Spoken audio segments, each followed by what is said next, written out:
G'day, it's Jamie with Garage Kings here. I'm about to show you another metallic floor.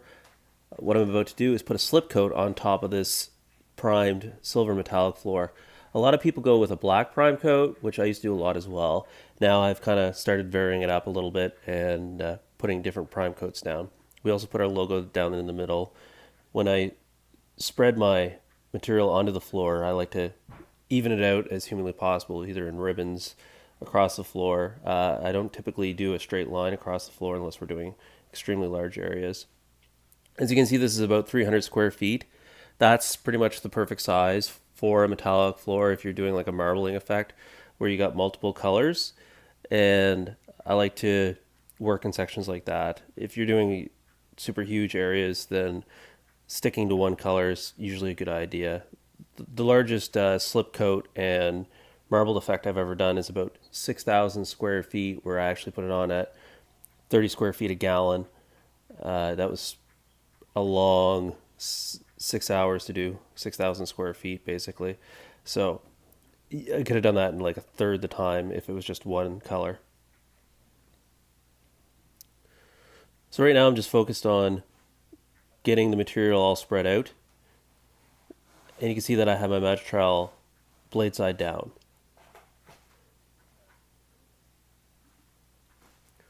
Once I have all the material spread out, then I'll switch my blade to the other way. As a lot of people that know me know, I like to do a lot of times put a slip coat down first, where you're putting wet on wet to do a lot of my effects. Now it depends on the situation and that sort of thing. There's unlimited variations on how to do a floor. There's never a right way as long as you get the result that you're looking for. But this is a typical technique that I like to do a lot of the times.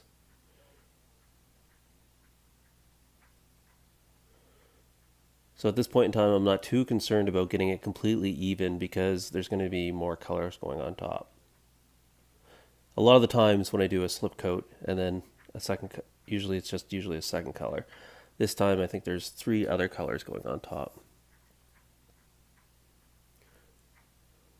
We're actually at the head office of Power Coat here doing a demonstration on some of our metallics. This is the first time that we met them. We're using their products in this video actually.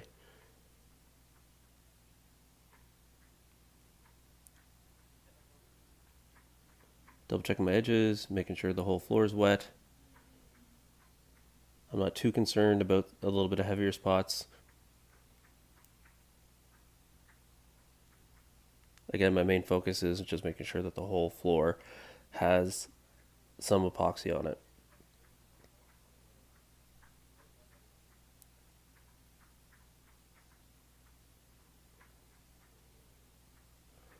One thing when you're working with logos you've got to really make sure is that you don't step on it with your spike shoes so you don't puncture it. That logo isn't perforated. Typically though, when I am doing floors, I like to have perforated logos because one, it gives you the ability for the epoxy or your sealer to get underneath of the logo and stop it from ever lifting. This is just a test area, and so that's why that one isn't perforated. Because if you don't perforate it, you're relying on the glue on the back of that sticker to be held down, and if anything heavy hits it, it could pop it. So when I see huge logos online that aren't perforated, it's just, to me, it's a ticking time bomb. It's just inevitable before the day comes that they're going to have a mess on their hands. So as you can see, there are areas where it is pooled, and that's okay. And now all I'm doing is taking my other colors and just randomly adding it to the floor.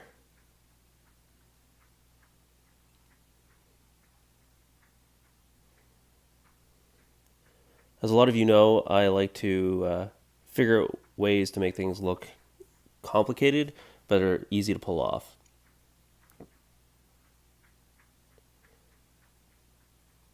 So there's no rhyme or reason to this. I'm just spreading it out, kind of dumping it in a way that it's somewhat even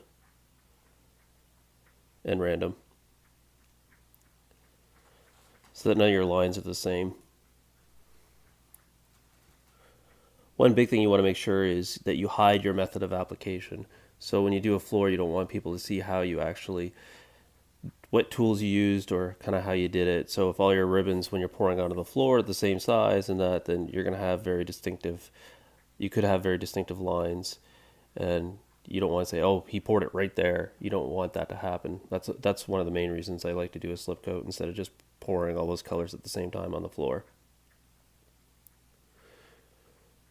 So now it's as simple as I'm starting at one end of the room. I'm flipping my magic trowel upside down and starting at one end of the room and working my way to the next.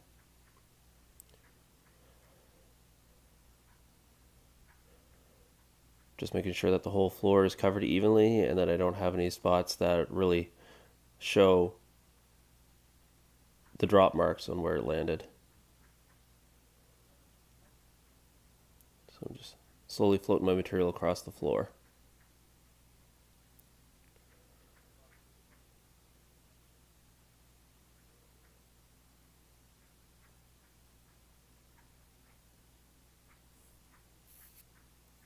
The great thing I like about a magic trowel versus like a notch squeegee on the main coat is you can really control the depth and how it looks.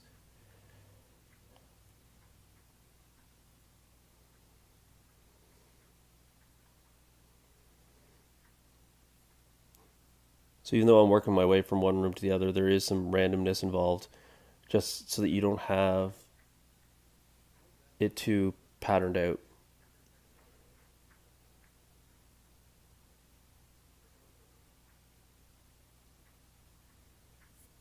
So you can see that first half house, it's starting to look really beautiful.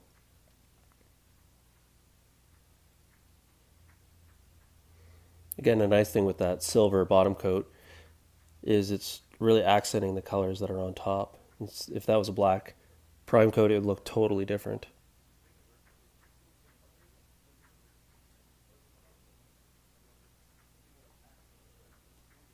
This is a really nice epoxy to work with. I really enjoyed working with it. And we've actually started using the Power Coat products.